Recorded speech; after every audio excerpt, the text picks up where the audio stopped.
Zhengzhou, Henan province. August 14th, 2025. In a dramatic turn, Zhengzhou was hit by a sudden wave of torrential rain that swept through the city with alarming speed. Within hours, streets transformed into fast-flowing channels, forcing authorities to suspend schools, factories, businesses, and sections of the urban transport network. The decision, made swiftly, reflected the city's resolve to act decisively in the face of escalating weather threats.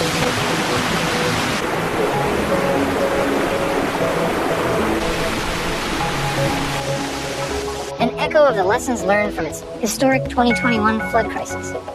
What began as an ordinary summer day quickly shifted into a state of heightened alert.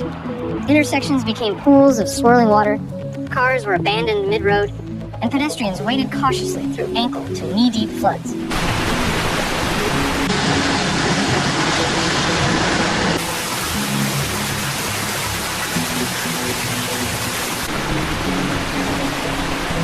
Emergency crews moved in to redirect traffic, clear blocked drains, and monitor vulnerable districts.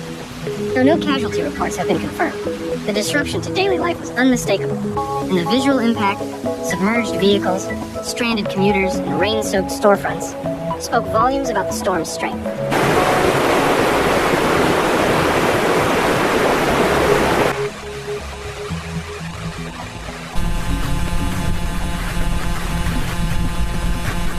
For many residents, the event stirred sharp memories of July 2021, when the city endured a record-breaking downpour, nearly a year's worth of rain in just 3 days. That earlier disaster crippled infrastructure and became a watershed moment in China's climate resilience discussions. This time, the contrast was clear. Zhengzhou's emergency measures were activated early, and the city's leaders sought to maintain control over unfolding events, rather than react after the worst had already arrived.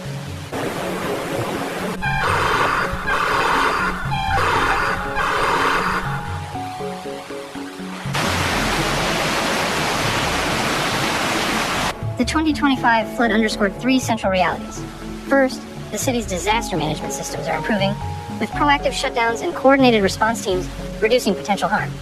Second, the repeated flooding highlights persistent weaknesses in urban drainage and flood defenses, weaknesses that demand urgent infrastructure investment.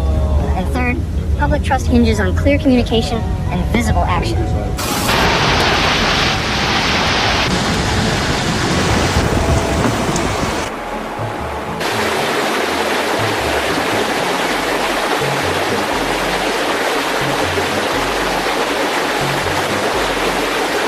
Both of which Zhengzhou's officials prioritized during the storm. As the waters recede, attention now turns to assessment and recovery. Officials will examine precipitation data, drainage performance, and the impact on residential and commercial zones. Engineers will scrutinize barriers, canals, and pumping systems to identify gaps in capacity.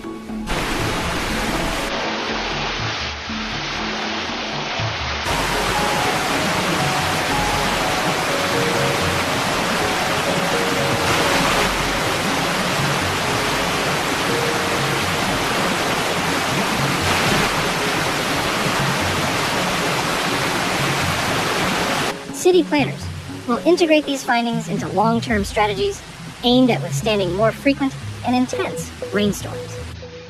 Beyond the physical repairs, the psychological dimension of recovery looms large.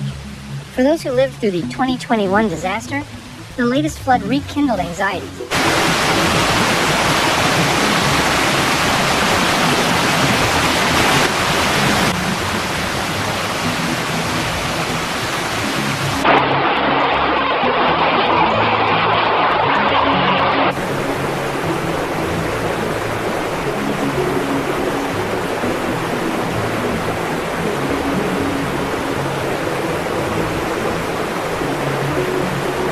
Tested the community's confidence in its infrastructure.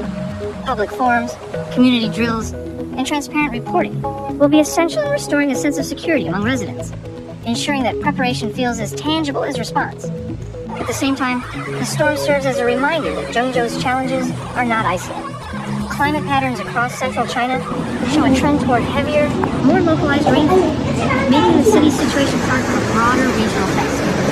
In this context, Zhengzhou's ability to respond swiftly and adapt effectively will not only safeguard its own population, but may also serve as a model to other urban settlements confronting the realities of a changing climate.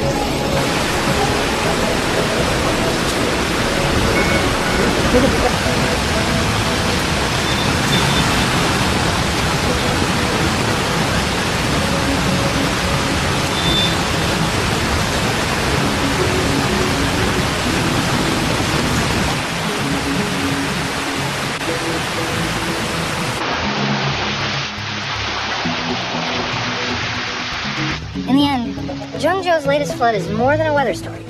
It is a snapshot of a city caught between vulnerability and resilience. It shows a community still shaped by the memory of past disasters, yet determined to face new ones with greater foresight. While the rainfall may have been beyond human control, the response reflects a growing mastery over its consequences. Zhengzhou is not simply enduring its floods. It is learning to meet them head-on, with strategy, speed, and a commitment to keeping its people safe.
와, 小朋友。